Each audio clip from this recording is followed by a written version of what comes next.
Bueno, mi nombre es Marta Sosa, yo vengo de Durango, trabajo en un centro de investigación que pertenece al Instituto Politécnico Nacional, que se llama CIDIR. Bueno, el día de hoy agradezco sobre todo al doctor Adrián Llerena por esta iniciativa. Para mí es un honor participar en esta jornada científica de farmacogenética. Y les voy a presentar el día de hoy les voy a contar brevemente un estudio que realizamos aquí en México en diferentes grupos indígenas en colaboración con la RIVEF, que coordina el doctor Adrián Llerena, ¿sí? Con quien tenemos la fortuna de colaborar ya más de 10 años y de pertenecer a la RIVEF. Entonces, bueno, la plática que les voy a presentar hoy se titula Farmacogenética y etnicidad en poblaciones de América Latina. Bueno, como muchos de los que trabajamos en farmacogenética sabemos que hay múltiples factores que están involucrados o determinan la respuesta a los fármacos, pero entre los más importantes están para nosotros, como estudiosos de la farmacogenética, pues son los factores genéticos que están íntimamente relacionados con la etnicidad. ¿Por qué? Pues porque la frecuencia de marcadores genéticos varía dependiendo del grupo étnico al que pertenezcamos. Por ejemplo, como vemos en la siguiente figura, aquí les muestro la frecuencia de un marcador genético que determina quién porta este marcador. Tiene que usar bajas dosis de un anticoagulante que es warfarina. Entonces, como vemos que aquí les muestro la distribución en todo el mundo, la distribución geográfica, y vemos cómo este marcador de respuesta a warfarina varía, y como lo observamos en la parte roja de los círculos, como vemos que, por ejemplo, en Europa y en población asiática, quien lleva esa variante pues necesita bajas dosis, debe usar bajas dosis de warfarina, mientras que en México pues esta frecuencia es baja y en América del Sur pues no existe esta variante. ¿Me pasan la siguiente, por favor? Quiero hacer hincapié en que estudios en donde determinan el valor funcional de los marcadores genéticos en la respuesta a fármacos se ha hecho, la mayoría de los estudios se han hecho en poblaciones europeas y en menor frecuencia en poblaciones asiáticas y africanas. Sin embargo, normalmente las poblaciones mestizas y particularmente las poblaciones europeas pues no son incluidas en estudios clínicos que desarrollan las empresas farmacéuticas, y tampoco pues son incluidas o normalmente no son estudiadas en estudios científicos de farmacogenética. México, quiero hablar particularmente de la población indígena de México. México cuenta con el 9.4% de la población total del país es de origen indígena. De esta población, el 30% habla una lengua indígena, y precisamente en esta población es en la que me voy a enfocar porque hace algunos años hicimos un estudio de farmacogenética en colaboración con el doctor Adrián Llerena en población indígena del noroeste de México, ¿sí? Nosotros estudiamos indígenas de Chihuahua, Sonora, Durango y Nayarit. Evaluamos un total de 663 individuos de 8 grupos indígenas, ¿sí? Me pasa la siguiente, por favor. Como les digo, lo hicimos en colaboración, gracias a la colaboración importante de RIVEF, coordinada por el doctor Llerena. Y brevemente les comento en qué consistió. Primero que nada, la dificultad para hacer este tipo de estudios es el acercamiento con los gobernadores de cada comunidad indígena, ¿sí? Entonces, para esto nos apoyamos de brigadas de salud que existen aquí en México, que son médicos y enfermeras que atienden a las comunidades indígenas. Con su apoyo solicitamos autorización a los dirigentes o gobernadores de las comunidades indígenas para realizar este estudio, para que nos apoyaran en la sensibilización, a sensibilizar a la población indígena y para facilitarnos espacios, como vemos acá abajo, espacios para hacer el estudio, espacios en cada comunidad para desarrollar este estudio. Además, recibimos apoyo, un importante apoyo de las brigadas, ya que nos sirvieron de guía para poder trasladarnos a regiones de difícil acceso en estos diferentes estados, como son Chihuahua. Arriba les muestro la Sierra Tarahumara en Chihuahua y abajo es el camino para llegar a una comunidad de huicholes de Nayarit. Sí, me pasa la siguiente.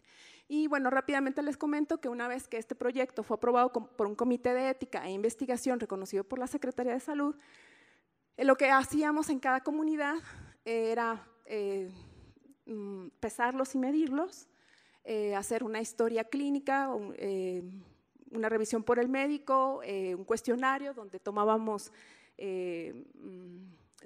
hacíamos diferentes preguntas acerca de sus hábitos dietéticos, el uso de plantas medicinales, entre muchas cosas. Una vez que ya pasaban por el médico, les tomábamos una muestra de sangre, ahí mismo en la comunidad las procesábamos y las guardábamos para trasladarlas al laboratorio congeladas. Bueno, ¿qué beneficio tenía la población? Bueno, antes de los beneficios, ya que teníamos preparadas las muestras, las trasladábamos al CIDIR Durango. En este lugar nosotros hicimos algunos de los análisis de farmacogenética, otros se hicieron en el laboratorio del doctor Adrián Llerena. ¿Sí? Nosotros evaluamos alrededor de 20 marcadores farmacogenéticos, haciendo el genotipado por diferentes técnicas de biología molecular, pero además hicimos el fenotipado, el cual consistió en determinar la capacidad metabólica para diferentes fármacos que se usan en la práctica clínica. Este fenotipado se hizo también en el laboratorio del doctor Adrián Llerena, gracias a la participación de su equipo de trabajo, que trabajaron muy duro para determinar el fenotipo en estas poblaciones, entonces trasladamos las muestras para allá. Y finalmente hicimos la evaluación del genotipo-fenotipo, es decir, para saber qué tanto el genotipo o los marcadores genéticos eran predictores de la capacidad metabólica en estas poblaciones. Y bueno, finalmente el beneficio que obtuvieron las poblaciones de este estudio pues fue obviamente la atención médica. Son poblaciones muy marginadas que reciben muy poca atención médica todavía. Ellos recibieron o les dimos directamente pruebas gratuitas de laboratorio como perfil de lípidos, niveles de glucosa en sangre, función renal y hepática. ¿Sí? Bueno, el resultado así general de este estudio fue que en cuanto a la respuesta a fármacos, pues los marcadores genéticos que nosotros evaluamos de alta frecuencia en las poblaciones europeas como predictoras de respuesta a fármacos o de falla de respuestas a fármacos no son adecuados para mejorar la seguridad y la eficacia de los medicamentos en las poblaciones indígenas mexicanas. Por tanto, ¿cuál es nuestra perspectiva? Para optimizar el uso de medicamentos e implementar estrategias terapéuticas específicas para estas poblaciones, ¿qué necesitamos? Pues necesitamos realizar estudios basados en la búsqueda de marcadores genéticos propios de estas poblaciones. Pero algo que es también importante, no podemos dejar de lado su ambiente, su entorno sociocultural y la interacción que tienen estas poblaciones con su medicina tradicional, ¿sí? Y que esto mucho, la consideración del entorno, pues lo hacemos determinando el fenotipo, ¿no? Consideramos cosas, todo su entorno ambiental, no solamente el genotipo, ¿sí? Eso es súper importante para evaluar también la respuesta a los fármacos.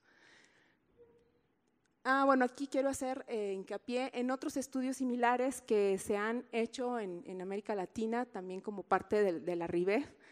En grupos indígenas se ha estudiado grupos de Costa Rica y de Perú, ¿sí? Y en otras poblaciones de Latinoamérica se han estudiado también en su mayoría mestizos, ¿sí? Entonces han hecho estudios similares y también quiero hacer hincapié en el estudio de ancestría en el que han participado otro grupo de la RIBEF, que son el doctor Tarazona y la doctora Fernanda Suárez de Brasil, quienes participaron de manera importante en la determinación de la ancestría de estas poblaciones que se han evaluado hasta ahorita como parte de la RIBEF.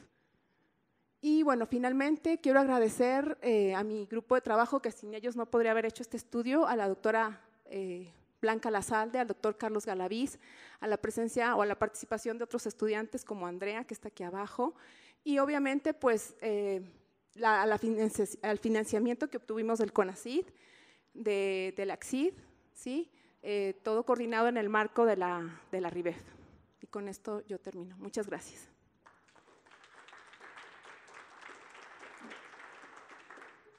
A continuación le doy la palabra al doctor Adrián Llerena, quien ampliará más toda la información de las evaluaciones en estudios en tecnicidad en Latinoamérica. Muchísimas gracias, Marta. Creo que hablaré desde aquí. Bueno, se me oyera. Muchas gracias. Quizá por problema de protocolo no hemos presentado a la doctora Marta Sosa. Es un ejemplo claro de la implicación en este tipo de estudios. Era una época, estamos hablando de 10 años, salir al campo del norte de México, hacía falta determinación y confrontar la situación difícil y más para hacer ciencia. Entonces ha sido un trabajo arduo el del equipo que ha trabajado en México junto con otros países.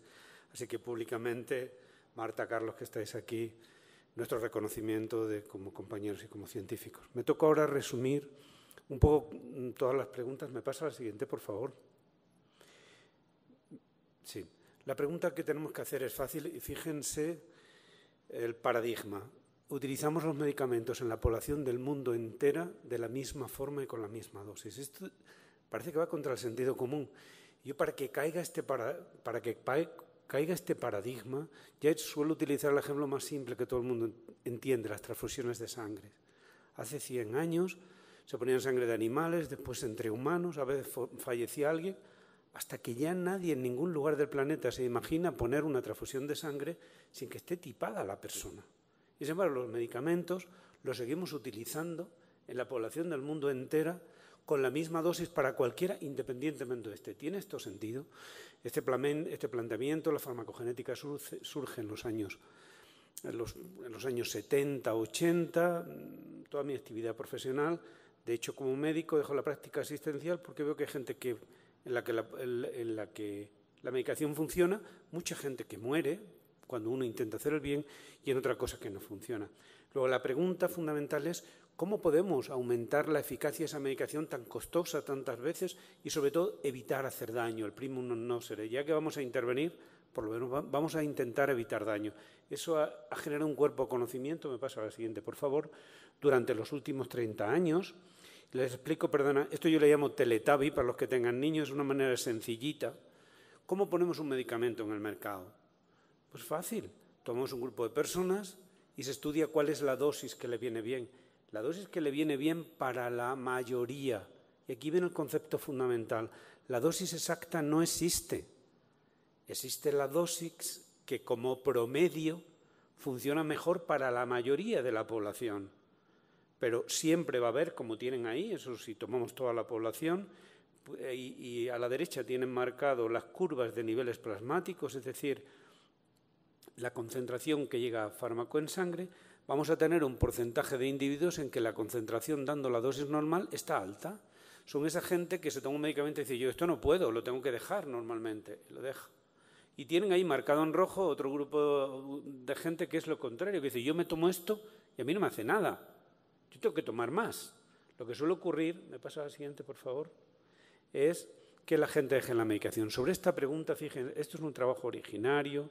De hecho, durante mi doctorado, las primeras veces que se estudian, con un fármaco cualquiera, medimos el fármaco en sangre y en orina, la cantidad de metabolito que hay, y pueden ver lo que les contaba. Ven en amarillito, esa en una distribución de Gauss, eso es el 80%, esa es la dosis que vamos a recomendar y la que nos encontraremos en la ficha técnica de los productos.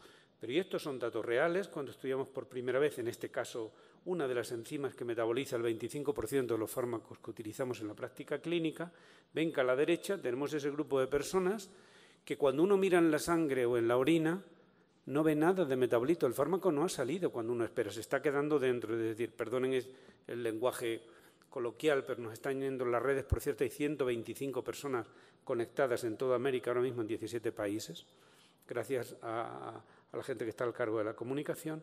Como ven, vimos ahí un grupo de personas, el 7% de la población, en el que no excretan. Y a la izquierda, marcado en rojo, es la primera vez que se describe de las primeras el metabolismo ultrarrápido. Es esa gente, cuando uno va y mira en orina o en sangre, el fármaco ha desaparecido. Solo queda el metabolito, es decir, aquello ha pasado rápidamente. Luego, esos son los casos que clínicamente ustedes conocen, un anestésico, se ha tomado una dosis normal y el paciente sigue vomitando al día siguiente, y alguno que deja de vomitar y deja de vomitar para siempre, es decir, fallece. Y otra gente que hay que aumentarle la dosis porque eso no funciona. Es decir, hay variabilidad y la práctica clínica nos lo dice.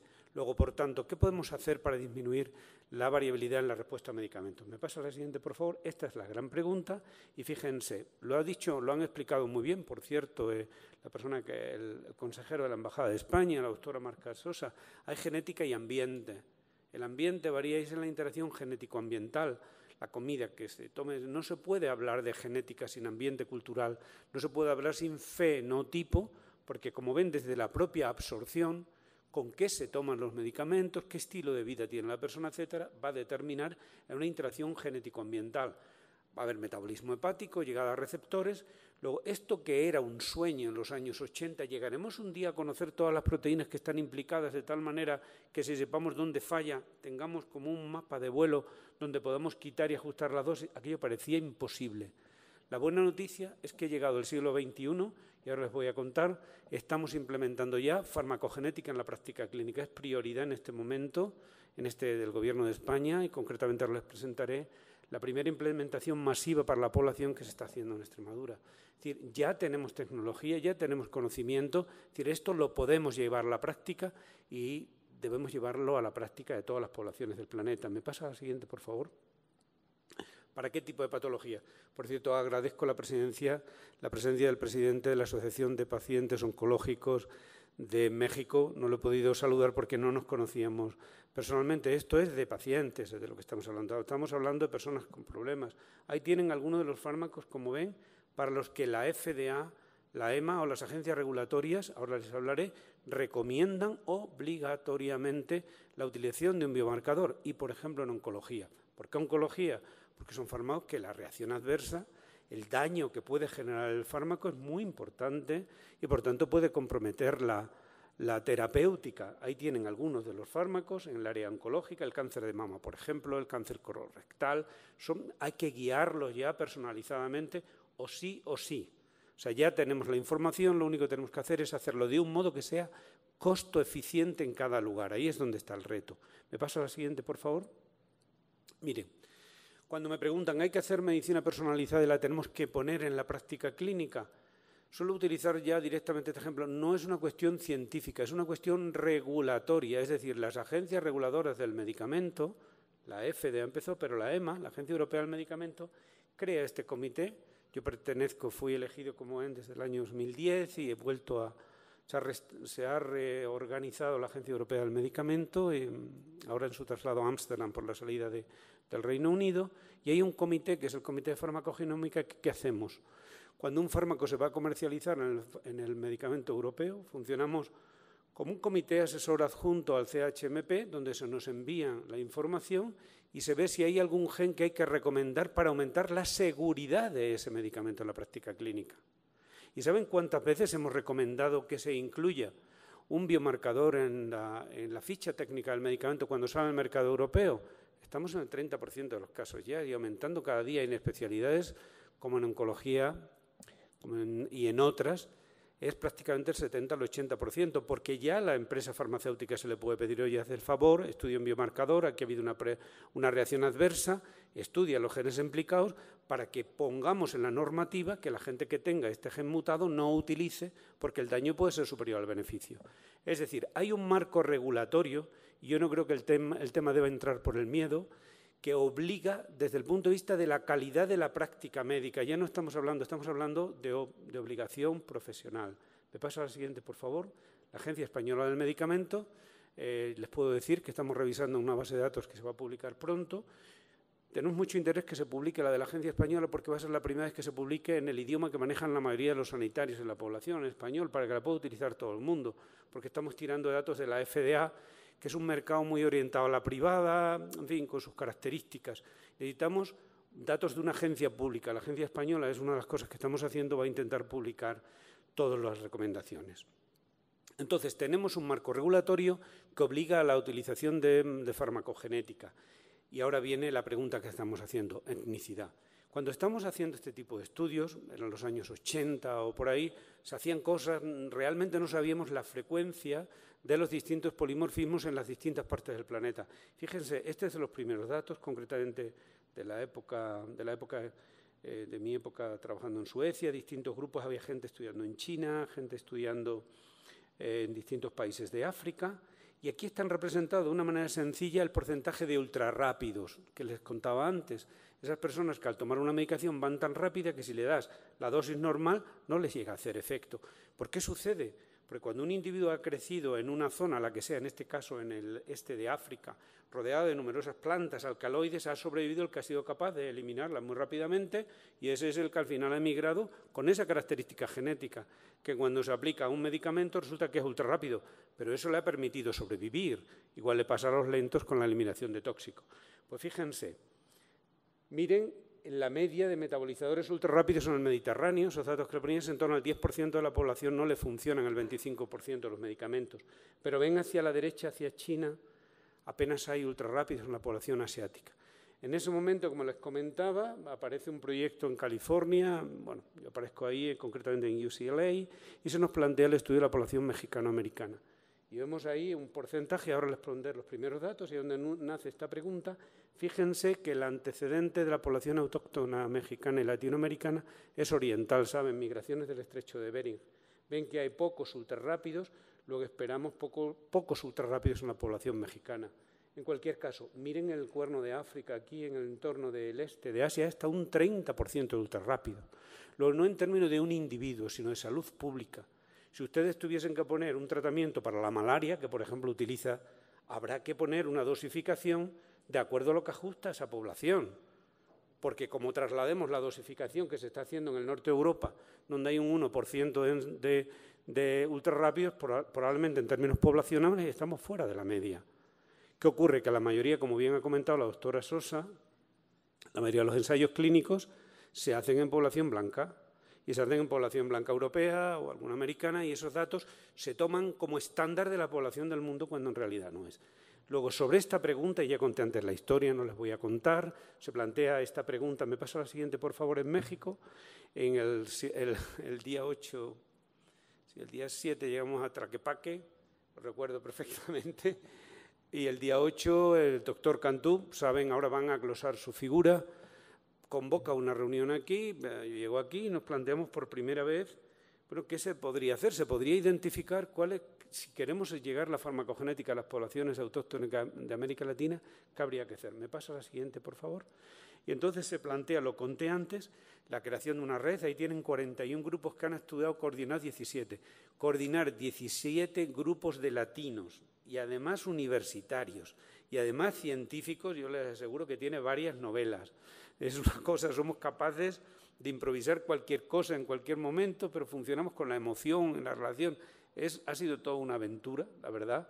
Yo creo que la vida esto lo han hecho desde donde se hagan las cosas importantes, porque yo no he hecho otra cosa que estorbar, y probablemente todas las ideas, la ideología, hay que reconocer, no es mía, es del doctor Cantú, que deja las líneas, y lo que hemos hecho ha sido ir siguiendo un conjunto de valores marcado en aquella reunión.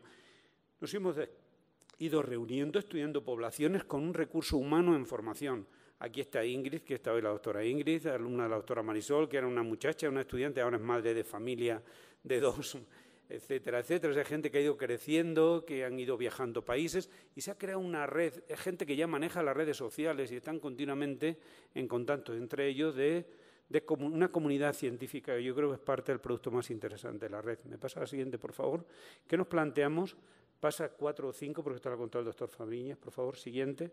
No voy a contar siguiente, los resultados de la red. Adelante, por favor. Como ven, México ha sido, adelante. México, Cuba, adelante, adelante. Ha sido un factor nuclear en la coordinación. México es claramente siempre los países. Nos planteamos el estudio de todas estas poblaciones. Me pasa a la siguiente, por favor. Y este es la primera pregunta fue, ¿vale? ¿Cuántos lentos y cuántos ultrarrápidos hay en las distintas poblaciones? Porque si es igual que la blanca, vale. Es la primera. La segunda, ¿esto tiene que ver con la ancestría? La tercera sería entonces, bien, ¿qué fenotipos, realmente si damos un medicamento a una población con otra variante étnica, tiene la misma concentración o no? Y por último, ¿qué es donde estamos? ¿Cuál sería la propuesta de farmacogenética adaptada a las poblaciones latinoamericanas? ¿Me pasa a la siguiente, por favor? Han sido una serie de proyectos encadenados. El Consorcio Europeo Iberoamericano de Farmacogenética, que ha puesto la siguiente, por favor, que ha puesto la doctora Sosa, está constituida, se inicia muy importante la participación inicial del grupo, inicialmente el doctor Lares, ahora liderado por la doctora Marta Sosa y el doctor Galaviz en Durango, etcétera, etcétera, una serie de grupos que llegan a estudiar hasta 6.060 personas en toda América Latina. Me pasa al siguiente, por favor.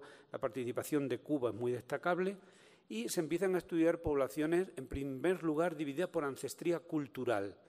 Es decir, cuál es el origen de esa población, sin ningún marcador genético, sino si son huicholes o son poblaciones costarricenses, las que fueran, por la identificación cultural del grupo. Ahí tienen nativos americanos 1.400, caucásicos 1.800, africanos, amerindios mezclados y askenazis, recogiendo el guante del señor director de ARESCID cuando ha hablado de la llegada a Tenochtitlán. Los genes que llegaron a Tenochtitlán probablemente salen de Extremadura, porque allí no los quería nadie, andaron para acá, la mitad de la población se vino y aquí se quedaron porque aquello sigue vacío. Luego esos genes por aquí andarán porque volver no volvió nadie, volvieron pocos. Entonces, es simbólico. La relación emocional entre la población extremeña y la mexicana está fuera de la historia, es que es familiar, ahí poco hay que decir, o sea, está. Y que genéticamente por la parte blanca además estamos conectados y si hay ultrarrápidos en Extremadura, alguno que otro andará por aquí reproduciéndose. Es un hecho biológico porque compartimos ancestría. ¿Me pasa a la siguiente, por favor? Resultados principales. Miren, este es el resultado, voy a poner como ejemplo la población cubana, ¿no? La población cubana vive en la misma condición socioeconómica, más o menos, la población negra, bueno, todos los cambios sociales que hubo, con la población distinto ambiente. Miren, aquí arriba, o si quieren empezamos por abajo a la derecha, ven la población amarilla, eso sería la población de 4 abuelos blancos cubanos. Fíjense que es idéntica a la población ibérica, 5% de lentos hasta 5% de ultrarrápidos. Pero ahora, si ustedes suben arriba, miren los cubanos caucásicos, abajo es la población extremeña, es idéntica a la extremeña. Número de blancos cubanos, población extremeña blanca, idéntica, 5-10% ultrarrápidos, 5 lentos. Ahora, si van hacia la izquierda y miran cubanos mestizos, es decir, aquellos en que al menos un abuelo, y estoy hablando de ancestría cultural, no es blanco, es de otro origen afroamericano, desaparecen los ultrarrápidos, ven, van disminuyendo hasta el 2%. Recuerdan que mientras más se acerca la población al origen de Oriente, más bajo hay ultrarrápidos. Y abajo, cuando ven la población, en este caso nicaragüense, de componente mestizo indígena importante, fíjense, el grupo del doctor Ronald Ramírez y la doctora Catalina Altamirano han sido muy activos, fíjense que no hay ningún ultrarrápido. Luego está claramente, y aquí tienen la distribución clarita, esto es personas vivientes a las que se les ha medido que si en términos de salud pública queremos hacer un plan de seguridad del medicamento, en cada población, en función de sus componentes, tendremos que plantearlo de una manera. Me pasa a la siguiente, por favor. Estos datos se publican en los años 80, nos planteamos extender, pasa a la siguiente por no extenderme, siguiente, por favor. Ya teníamos claro, por tanto, que hay variabilidad y que la variabilidad depende del polento genético. Entonces aparece esta población, bueno, lo nombro porque es inicial, esto fue en UCLA, cuando son los primeros datos que presentamos en Guadalajara en marzo del 2005. Fíjense los mexicano-americanos abajo. Este, el alelo 2 del 2C9, ese es el ese es el gen que metaboliza antiinflamatorios no esteroideos, el ibuprofeno, los anticoagulantes, los antiepilépticos. Tener ese gen mutado significa, imagínense las reacciones adversas que se pueden poner. Pues fíjense que encontramos que en la población mexicano-americana, en este caso, que al final son mexicanos trabajando de inmigrantes más o menos legales, y eso sería una historia larga que contar, en México, en Estados Unidos, pero es graciosísimo, éticamente uno no tiene ninguna limitación para estudiar a personas que son legalmente inhábiles para trabajar. Entonces, es una sorpresa del mundo americano, pero eso sería otra conversación larga que yo creo que… En cualquier caso, había un dato claro, ¿no?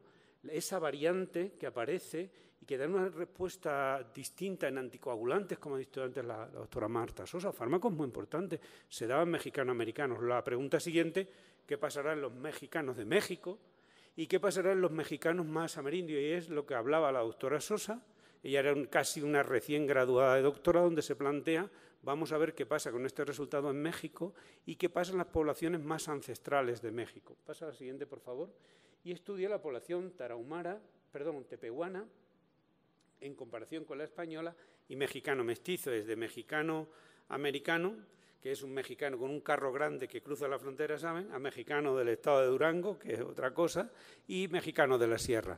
Y fíjense qué curioso que aparece que esa variante que se encuentra en la población mexicano-americana obviamente se da en la población mestiza del estado de Durango, y mientras más se acerca a la población más autóctonas, más evidente aparece esa diferencia. Luego se demostró por primera vez en este estudio inicial de que había un componente genético además que daba una transición. ¿Me pasa la siguiente, por favor? Siguiente, por favor. Estos datos se publican y, bueno, ya sabemos qué tenemos que hacer ahora, pero estamos hablando de ancestría cultural. Y entonces, como bien decía Marta antes, nos planteamos, no tenemos que caracterizar ahora no cultural, sino genéticamente a las poblaciones, haciendo ancestría molecular. Y con la participación, saben que la genética de poblaciones, la RELAG, en aquella época Chema invitaba mucho a todos, bueno, los cuates suyos allí de los 60 que te montaban batallas de la protohistoria. Claro, yo me veo ahora en esa situación. La genética de poblaciones tuvo mucho auge, sobre todo en Brasil, ¿no? Son ellos los que desarrollan… La siguiente, por favor. Fíjense, para aquellos que estén muy familiarizados, se estudian los puntos del genoma y los puntos que se dan solo en población negra se marca de azul, en rojo si es población caucásica, blanca, y en verde si es puro autóctono amerindio o población autóctona americana. Fíjense a la izquierda, hay poblaciones claramente 100% amerindia, mexicana, costarricense y de otras poblaciones. Y a la derecha hay población puramente africana. Y miren, aquí a la izquierda la población ecuatoriana, la participación del doctor Terán en Ecuador es más que destacable, o la población nicaragüense. Y a la derecha tendrían la población extremeña, que como ven, algo de sangre autóctona mexicana anda por allí también, y de sangre o de marcadores africanos también. Es decir, ahora pasamos a un segundo nivel, caracterización molecular de la población independientemente del fenotipo. ¿Me pasas la siguiente, por favor? Y siguiente, se creó una red de publicaciones. Miren ese triángulo de abajo. Este es concretamente los metabolizadores lentos. Los que le das un fármaco y no lo excretan, se intoxican. Yo, por ejemplo. Miren cómo están todos los puntos arriba en la ancestría europea, apenas entre los nativos americanos y casi nada entre los azules, entre los ancestría africana. Es decir, el hecho de ser lento es fundamentalmente una característica de los blancos. Y yo siempre lo cuento al revés. Hay esta idea de voy a buscar en las poblaciones ancestrales a ver qué cosa rara, cuando es lo contrario.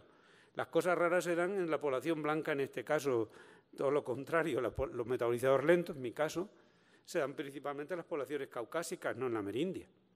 Pasa a la siguiente, por favor. Dado este paso, bueno, ya podemos caracterizar molecularmente, lo tenemos demostrado.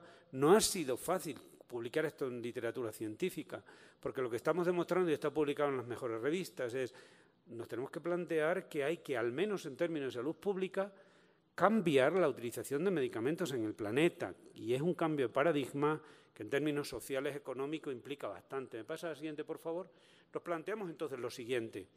Surgen los planes de medicina personalizada, vamos a hacer una serie de genes, de propuestas de genes que se están desarrollando principalmente en Europa, ahora les contaré, y en Estados Unidos en una clínica americana, y que se desarrollan en México. Se desarrollan en México, en Brasil, en grandes clínicas privadas, y nosotros pensamos, pero vamos a ver, si se está trayendo un test desarrollado en población blanca, y encima, con la frecuencia alélica que se da en la población blanca, ese test desarrollado en población blanca se utiliza en población mexicana, lo más probable es que no funcione. Se está vendiendo otra vez, no quiero decir lo del espejito, por no recurrir a los tópicos, pero nos están vendiendo medicina personalizada que está basada en la frecuencia genética de poblaciones de otro origen. ¿Y ahora cómo demostramos esto? Si nos estamos atentando a toda la globalización de las grandes empresas que están vendiendo medicina personalizada en el planeta. Pues vamos a fenotipar. Entonces, es lo que contaba Marta Fernando Andrés hoy en la Universidad de Castilla-La Mancha en Albacete, y dice, vamos a hacer microdosis, 5 fármacos a la mínima cantidad que se pueda para administrarlo. Estuvo 2 años midiendo lo insignificante para poder medir realmente si en función de la genética había o no había, porque lo que estamos es extrapolando desde la genética. Bueno, es un poquito complicado de explicar, pero se han fenotipado, es decir, administrado fármacos y midiendo por espectrometría de masas la concentración de fármacos, no es extrapolado a partir del gen, es medido en sangre. Población mexicana, doctora Marta Sosa, población nicaragüense, el doctor Ronald Ramírez, y ahora se verá también la población ecuatoriana para ver Norte, Centro y Suramérica.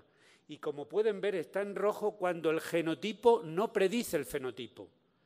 Perdón por las empresas, pero si usted está implementando un test que está desarrollado en población de otro origen y está dando recomendaciones, miren, ven aquí a la izquierda, arriba a la derecha, esto sería población nicaragüense, acierta para los lentos, pero para el resto las recomendaciones que usted está dando para estas poblaciones no van a funcionar, porque su genotipo no predice el fenotipo de la misma manera acá. No sé si me están entendiendo.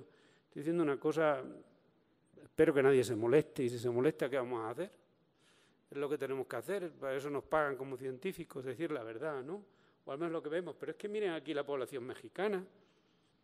Si usted compra un test caro en una clínica clara y en blanco europeo, está bien, pero solamente le va a funcionar para predecir el metabolismo lento de los 2C9, el metabolismo lento del 12-6, y en rojo serían todos los casos en que la implementación de esa guía que una ha comprado con toda la esperanza de traer lo mejor de América del Norte no va a predecir en este país o en otros países. Publicar estos resultados y ponerlos en la literatura científica es cuestionar que la globalización del conocimiento, bien, pero la aplicación del conocimiento tiene que respetar la idiosincrasia de cada lugar. Está publicado, ¿eh? No estoy inventando, espero que haya quedado bastante claro. Luego lo siguiente ha sido, pues vamos a hacer ahora una propuesta de cómo habría que aplicar un test. Se dice, ¿cómo vas a hacer biología molecular en poblaciones autóctonas? Bastante tienen que... Pero vamos a ver. Cuando hemos ido y han visto el Valle de Otavalo, nos hemos reunido con las poblaciones mayas, con el doctor Julio Lara, la gente no es idiota, tiene un móvil, ¿entiendes? Si le dices, ¿conoces a alguien que se toma un medicamento y le haya sentado mal y le haya tenido que dejar? Pues claro, todo el mundo conoce a alguien en su familia o a alguien que se intoxica. ¿Tú crees que con un test, si averiguamos a quién no darle ese medicamento para la diabetes, la depresión, le vendría bien? A todo el mundo le parece bien. El esfuerzo que tenemos que hacer como científicos es desarrollar un test costo eficiente para esa población. ¿Qué pasa? Que no es negocio. Es tan barato ahora mismo hacer el genoma que casi prefieren vendernos un genoma completo que tiene un montón de información que realmente todavía no sabemos qué hacer con ella, y nos falta la humildad como científicos de decir, nos sobra información y nos falta capacidad de interpretación en este momento. Estamos en la situación contraria a los años 80, pero para hacer negocio lo que te venden es muchísimos genes en los paquetes que en realidad no sabemos qué hacer, pero porque si hiciéramos el paquete de genes básicos, lo que llamamos low cost, estamos hablando de un entorno de $3-4 por persona con un análisis para toda su vida, para 30 o 40 medicamentos, los más importantes de su vida. ¿Es eso caro? Una Coca-Cola le vale casi más. Lo que pasa es que hay que hacer el esfuerzo intelectual de generar una propuesta, me pasa la siguiente, por favor, para poblaciones autóctonas de América Latina. La siguiente, esto no lo voy a decir, la siguiente. Miren, yo sé que esto molesta mucho, mucho. La anterior, perdona. Todos los test que se están vendiendo en este momento tienen una recomendación en función del paquete de genes que se analiza. De tal manera que si uno es verde, tiene que estar separado de rojo y tiene que estar separado de amarillo, porque en función de esa categorización se da una recomendación. Miren aquí a la derecha, ¿lo ven? En las poblaciones de América se mezclan. Luego, si se dan recomendaciones distintas en función de los genotipos, no van a funcionar. Luego hay que desarrollar una propuesta específica para las poblaciones. Esto es lo que hemos podido demostrar. ¿Qué es lo que no es? Me pasa la siguiente, por favor. ¿Y cuál es el reto siguiente? La farmacogenética no puede aumentar el biotechnological gap, es hacer el esfuerzo de adaptar el conocimiento a todas las poblaciones.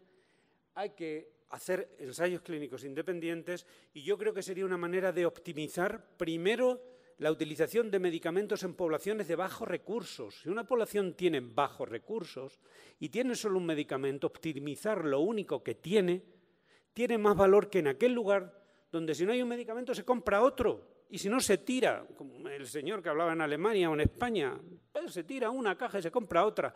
Pero cuando uno lo que tiene es lo que tiene, un cuadro básico de medicamentos reducido, mientras más lo optimicemos, muchísimo mejor. ¿Y cuánto es el daño que hace un medicamento a una población vulnerable? Para mí es mucho más importante que una publicación que uno va al hospital, le quitan la medicación, le dan otra cosa y lo arregla. Pero en muchos casos hay una falta de consultorio. Luego defiendo firmemente que los problemas asociados a la salud en poblaciones vulnerables hay que utilizar el mejor conocimiento de la humanidad, porque si lo que hacemos es utilizar el peor conocimiento, difícilmente vamos a resolver esos problemas. Me paso a la siguiente, por favor, y voy rápido porque debo acabar. ¿Qué hicimos? Contar esto en la OMS.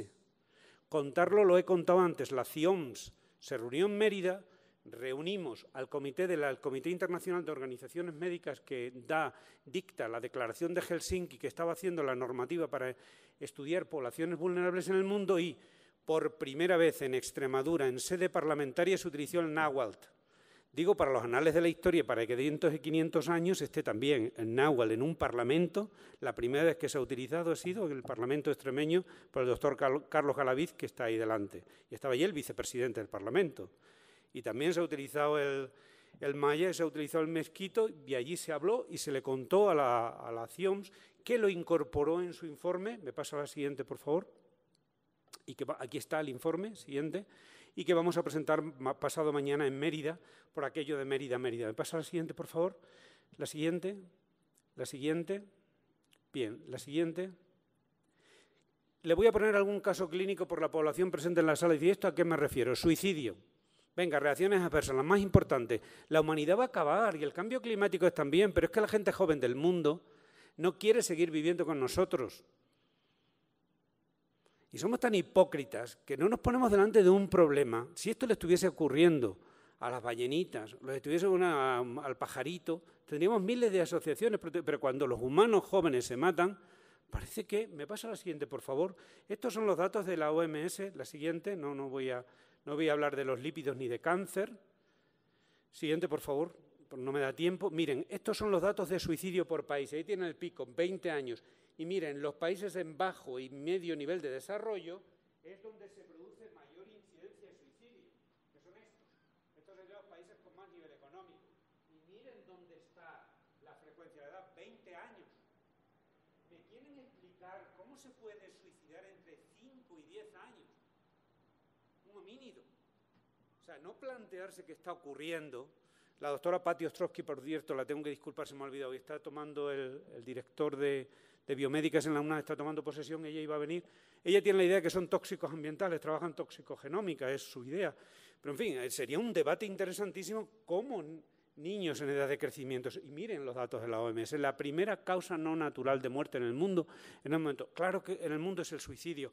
Hay muchos factores, no es solo los fármacos. Pero si el fármaco que utilizamos no funciona, está claro que no estamos ayudando. Los datos anteriores serían el tratamiento del cáncer, tengo un poquito de prisa, pero hoy en día un tratamiento de cáncer de colon, de cáncer del mama, hay que hacer un análisis básico de genes básicos, no el senoma, para optimizar el tratamiento del cáncer de mama, el cáncer de colon y otros. ¿Me pasa al siguiente, por favor? Lo primero que hicimos fue, como ven, en una población, en este caso en el contexto de trastornos alimentarios, mirar ¿qué no le funcionaría a un suicida? Si alguien va muy rápido y le dan un fármaco calculado a la dosis normal y lo echa, no le funciona. Miren, esas son mujeres que se habían intentado suicidar en el contexto de un cuadro de trastorno alimentario. ¿Que no funciona? ¡Ay, qué amabilidad, por favor! Señorita, muchísimas gracias. Hola, ¿me oís? A ver, mirad acá, ¿no? Estamos esperando un 6% de ultrarrápidas, entre las que se suicidaron un 18%. Algo pasa. Siguiente, por favor. ¿Me pasa la siguiente, por favor? ¿Qué hicimos entonces? Y aquí hay que descargar todo el trabajo de la colaboración con el grupo de la doctora Marisol López en el Instituto de Neurología, ¿no? seguir una población, porque en España eran población mezclada, que estaban tomando solo un fármaco, amitriptilina o pacientes en tratamiento con amitriptilina o fluoxetina, el Prozac. Estos pacientes se lo siguieron. ¿Saben cuántos ultrarrápidos volvieron a la consulta a los que se estaban estudiando? Ninguno. Si esa población se suicidó en el DF o no, no lo sabemos, porque son pacientes que desaparecieron del estudio, pero desde luego no fueron personas que se mantuvieron. Luego esto apoyaba tanto la hipótesis, me pasa la siguiente, por favor, que miren, cuando medimos niveles plasmáticos del Prozac, la fluoxetina, aquí tienen personas con 0 genes activos, aquí tienen ultrarrápidos. El nivel plasmático de la fluoxetina, miren dónde está acá. Y miren dónde lo tiene esa persona que la hemos tratado con la misma dosis. Y aquí en está la mayoría de la población. Está claro que ser ultrarrápido y ser tratado con una dosis normal hace que el fármaco no llegue a su nivel. Y si no llega a su nivel no ejerce el efecto. Pero ojo que el nivel muy alto en fluoxetina para el corazón, en los antidepresivos, etcétera, que no es gratis. Cualquier fármaco puede. Luego, claramente el suicidio, acabamos de publicar unos datos de todo el sur de Francia, la mezcla de más de 4 fármacos a la vez, y gusta la mezcla. ¿Cuánto gusta la mezcla? En una condición genética es disparadora de suicidio. Siguiente, por favor. No voy a contar los datos de cáncer, yo creo que tenemos que hacer un esfuerzo. Hoy el día, el tratamiento de cáncer, concretamente la 5-fluoracilo, la capecitabina, el tratamiento del cáncer de mama, hay que genotipar, o sí, porque lo dice la Agencia Regulatoria del Medicamento y es obligatorio. Y si queremos dar el fármaco bien, es más barato el test que el coste del propio fármaco, habría que hacerlo. Las estatinas, en la hipercolesterolemia que se da cantidad, hay que genotiparlas porque la miopatía, la hepatotoxicidad que se produce, hay que hacerla. Ahora les hablo de algunos fármacos. Puesto esto así, nos planteamos en la Unión Europea, esto hay que bajarlo a la clínica, pero no en una clínica privada exclusiva, que es como está funcionando en Estados Unidos, en Europa, donde uno tiene un cáncer y va y se gasta un dineral haciendo un genes y queda, sino para toda la población, que es lo que decía don Ángel Calle antes, para toda la población y en el sistema público de salud. El reto que nos planteamos, inicialmente este proyecto, de hecho no nació en Extremadura, nació en Stanford, obtuvimos una financiación, etcétera, etcétera, pero al final decidimos implementarlo en el sistema público de salud de esta manera, convirtiendo la singularidad de Extremadura en una ventaja. Y planteamos en la Unión Europea, ¿por qué no bajamos el dato clínico a un lugar donde hay 1 millón de personas? Solo queda 1 millón, el resto se vinieron para América y no volvió nadie, como les digo, y el resto, cuando acabó la guerra civil, se lo llevaron a trabajar a Cataluña, al País Vasco, en Madrid, y tampoco han vuelto. O sea, que queda 1 millón. Sin tren, como no hay gente, no hay ni carreteras ni tren, allí cuesta llegar, la verdad. Yo ya no pondría tren también, ya los que quedamos allí, que aquello aguante, pero tenemos un único sistema de salud, no hay privada. Económicamente somos más o menos todo el mundo igual, tampoco hay diferencias étnicas, somos, pues que aquí tienen 3 ejemplares con este 4, tamaño blanco normal, ni muy alto ni muy medio, es decir, lo digo porque hay veces que la singularidad se puede convertir en ventaja competitiva. Hicimos este planteamiento en la Unión Europea, vamos a hacer un estudio de implementar para 1 millón de personas económicamente muy similares, con un único sistema de salud, una implementación masiva desde el sistema público de salud. Esto lo planteamos en el 2013, no es de ahora, hace 10 años. Me pasa al siguiente, por favor. Y planteamos la generación de una herramienta utilizando inteligencia artificial que, acoplada a nuestro sistema sanitario, a nuestra historia clínica electrónica, que es el JARA, permitiera preventivamente al profesional sanitario, al médico en este caso, el farmacéutico, el enfermero o enfermera, antes de prescribir un medicamento, poder hacer la genética, poder prescribir en función de la genética y evaluarlo. Me pasa la siguiente, por favor, no me voy a extender.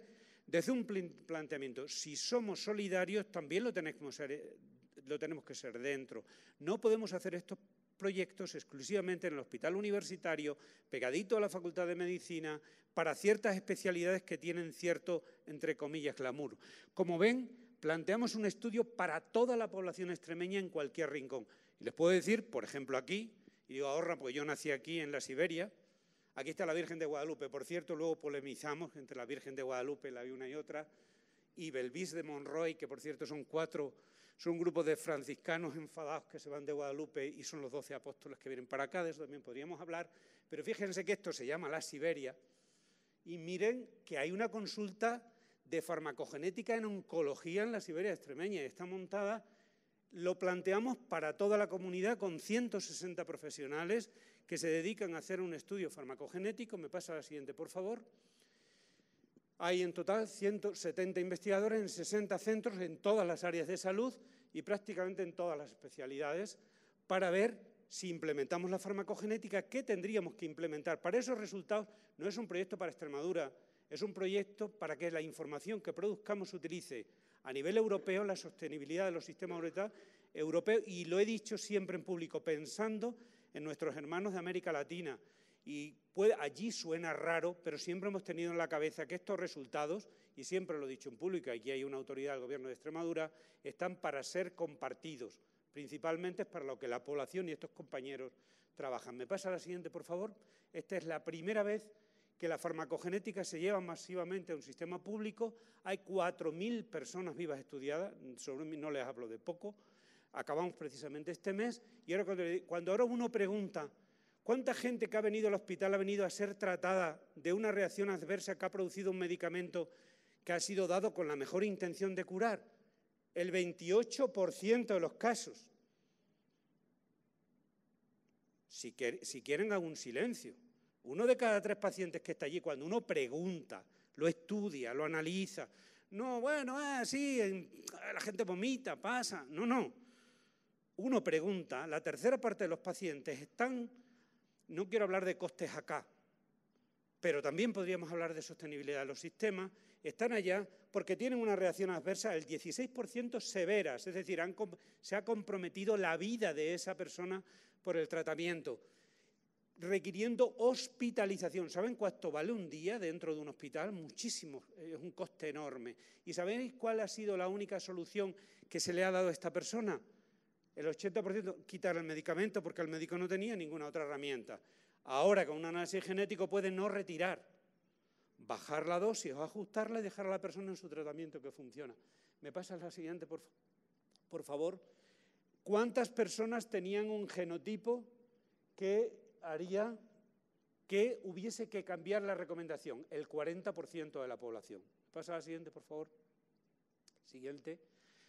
Este proyecto ha sido valorado con mejor práctica europea y en este momento lo que nos estamos planteando, y siempre se ha dicho, es elaborar para ver cuál sería el panel básico de genes que habría que trasladar, cuestionando desde el punto de vista de la coste-eficacia la implementación en los sistemas sanitarios europeos y en las poblaciones del mundo entero y principalmente las de América Latina. ¿Me pasa la siguiente, por favor? No solamente somos solidarios dentro de nuestra comunidad, como ven, también a nivel del Estado. Si la ciudad más importante de Extremadura es Hospitalet de Llobregat y Cornellá, ya lo sabemos, y aquellos son todos descendientes. Ahora estamos coordinando con este modelo. Me pasa la siguiente, por favor. Como ven, la implementación, el Gobierno de España ha tomado la medicina personalizada, le está poniendo recursos y a esto se han abierto varias cosas. Yo le decía antes con los compañeros que nos llevamos 30 años trabajando en esto y bueno, ya me voy y esto no sucederá y de pronto se alinean los planetas. Y cuidado con pedir, porque hay veces que te dan y te lo dan todo una vez.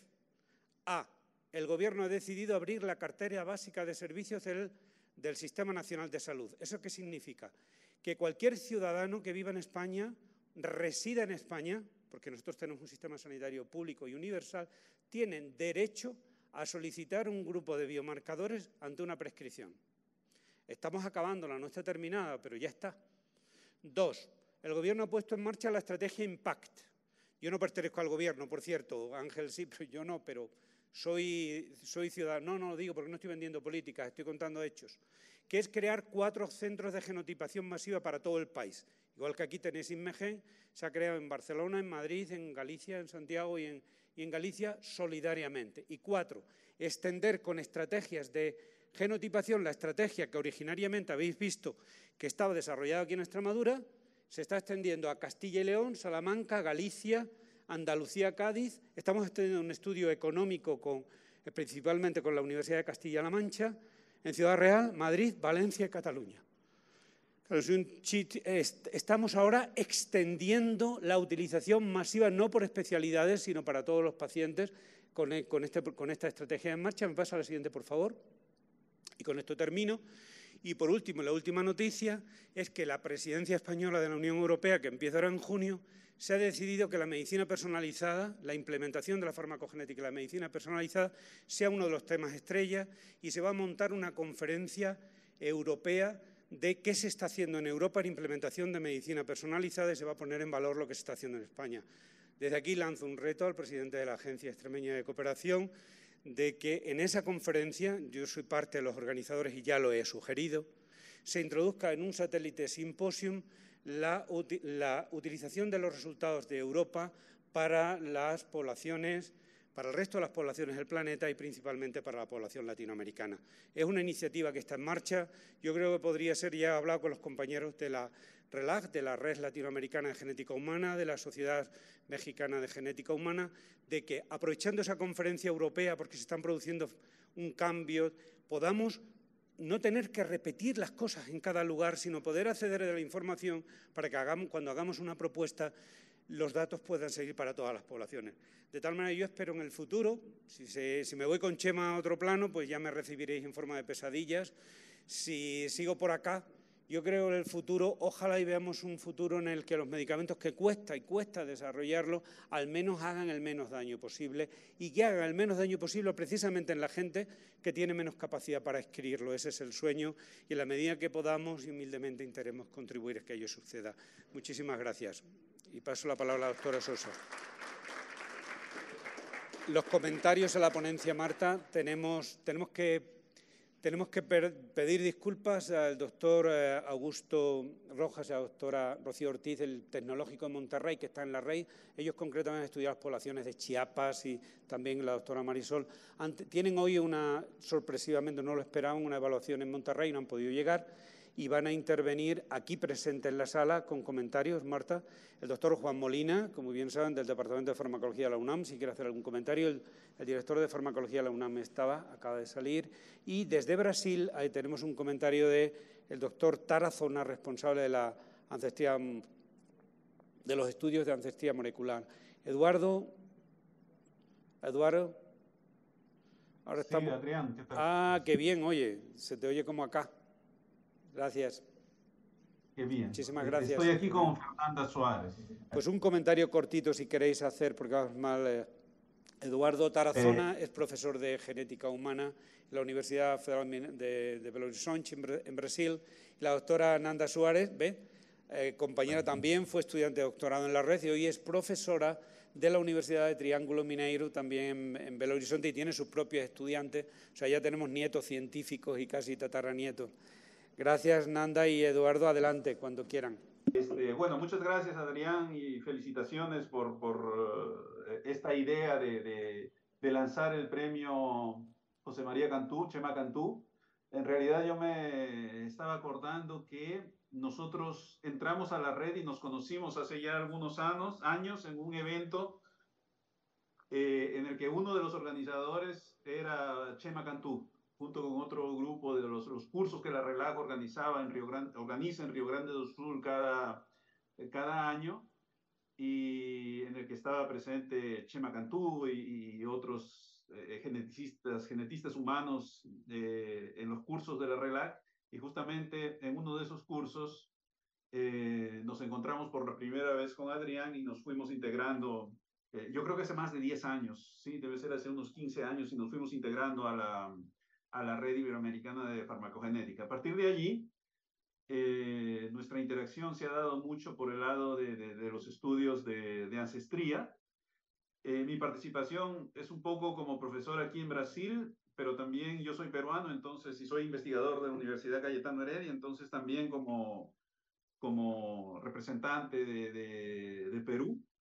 Y que justamente es un país que, así como México, tiene mucha ancestría indígena, ¿sí?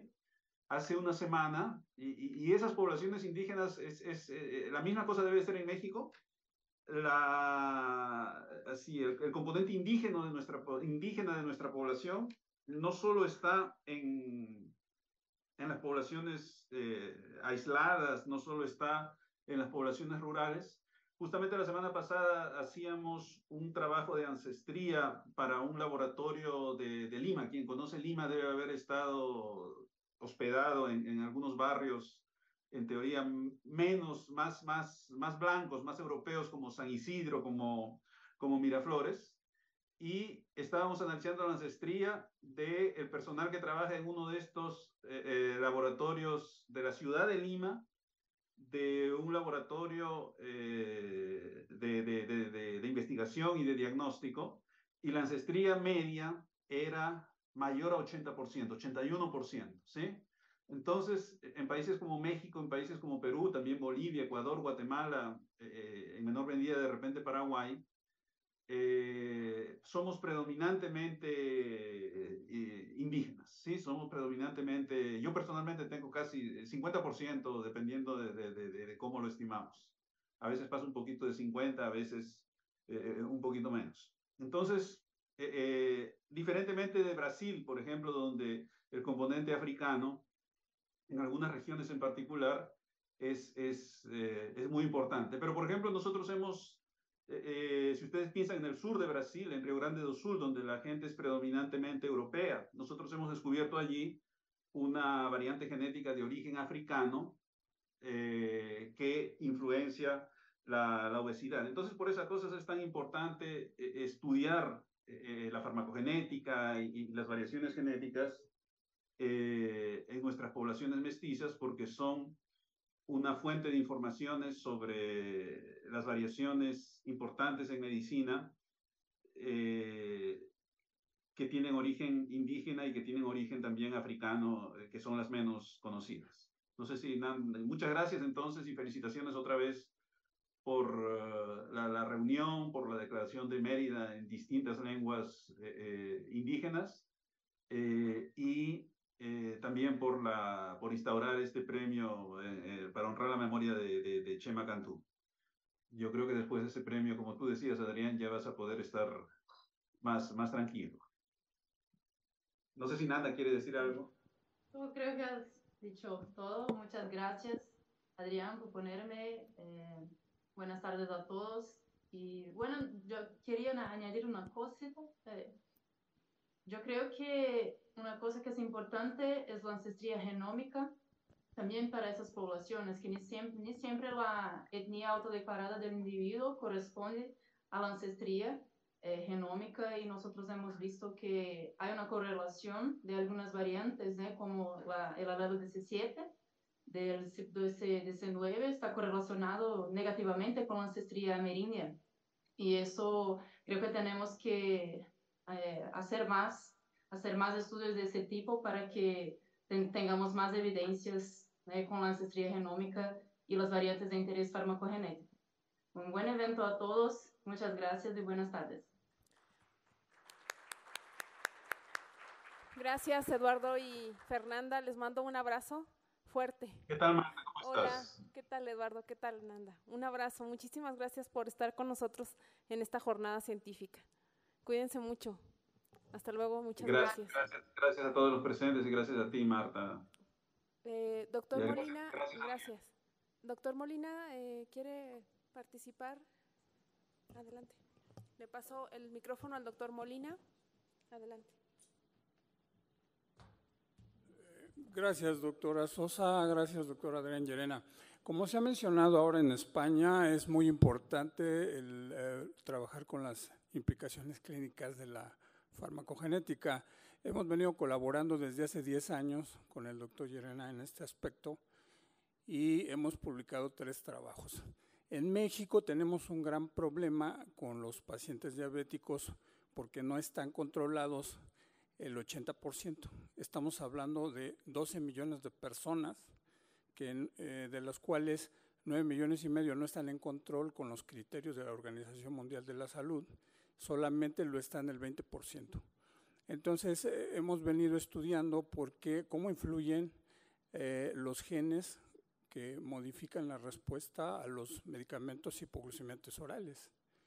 De manera que, gracias al apoyo del doctor Llerena del EXID, hemos logrado encontrar que no es solamente una falla del control debida a algunos genes, sino también a otras, al entorno social cultural y pues hemos avanzado mucho en esto, hemos podido lograr las 3 publicaciones que les comento, la última más reciente, que ha tenido mucho impacto en la literatura científica mundial. Es decir, gracias al apoyo del ECCID, hemos logrado posicionar los factores genéticos concretamente que incluyen en la respuesta a fármacos en la población mexicana, que esto ocurre de manera semejante a otras poblaciones en el mundo, y se nos ha puesto atención a esto. Siempre hemos dado el crédito a la agencia española y sobre todo al doctor Llerena, que es quien en un principio, como no podríamos trabajar como lo hacían ellos en sus consorcios de voluntarios sanos, iniciamos, por sugerencia de él mismo, esto fue una idea de él, empezar a estudiar a los pacientes diabéticos. Y afortunadamente estamos al punto de poder encontrar un biomarcador pronóstico genético de respuesta exitosa en el control a través de la medición de la hemoglobina glicosilada, que es el criterio, el estándar de oro en el mundo. Podríamos en un 70% predecir qué pacientes diabéticos van a responder a la metformina, que es el fármaco más utilizado en el mundo, tiene 60 años en uso. Algunos pacientes no responden bien, otros sí, y hemos avanzado en esto. Esta última parte todavía no la hemos publicado, y nosotros no hemos podido llegar como los compañeros a estudiar las poblaciones autóctonas. Básicamente hemos estudiado originalmente población urbana aquí en la Ciudad de México, y estos resultados importantes que logramos los obtuvimos en una región cercana aquí a la Ciudad de México, que todos nuestros pacientes son mestizos. No podemos hacer por costos la ancestría para saber si tienen alguna influencia en su genética de algún otro tipo, sobre todo la europea o la africana, básicamente son las que se estudian. Sin embargo, pues sí podemos decir que son todos población mestiza, son poblaciones suburbanas, todas son, al menos la de la Ciudad de México, que es la alcaldía Benito Juárez, que es una de las de más alto desarrollo de Latinoamérica. Sin embargo, nosotros vemos a los pacientes de los centros de salud a nivel de atención primaria, y estamos trabajando con el Hospital Regional de Alta Especialidad de Iztapaluca, que atiende a una población de alrededor de 13 millones, tiene un área de influencia de 13 millones, porque atiende pacientes de 52 municipios del Estado de México, 30 del Estado de Hidalgo, además pacientes de los estados de Tlaxcala, Morelos y Puebla. Y gracias a este apoyo y a la confianza que tuvimos con el doctor Llerena, desde hace 10 años hemos podido hacer estos estudios ya no en voluntarios sanos, sino en pacientes mestizos, y esto nos puede dar una aproximación. El doctor Julio Lara en Yucatán estudia población diabética maya, y podemos contrastar. México en su constitución es un país multicultural, existen 65 etnias, se hablan 80 lenguas y dialectos, de manera que todavía nos hemos quedado cortos en el avance que podríamos tener, pero sin embargo esto es muy significativo porque estos apoyos nos han permitido estudiar problemas de salud pública en un número enorme de población. Como les menciono, existen en México 12 millones de pacientes diabéticos y el 80% no está controlado. Y este apoyo del ECCID nos ha permitido tratar de aportar un conocimiento en nuestra población para resolver un problema grave, y también se ha prestado atención en otros lugares del mundo. Pues muchas gracias, a manera de no tomar más tiempo. Gracias.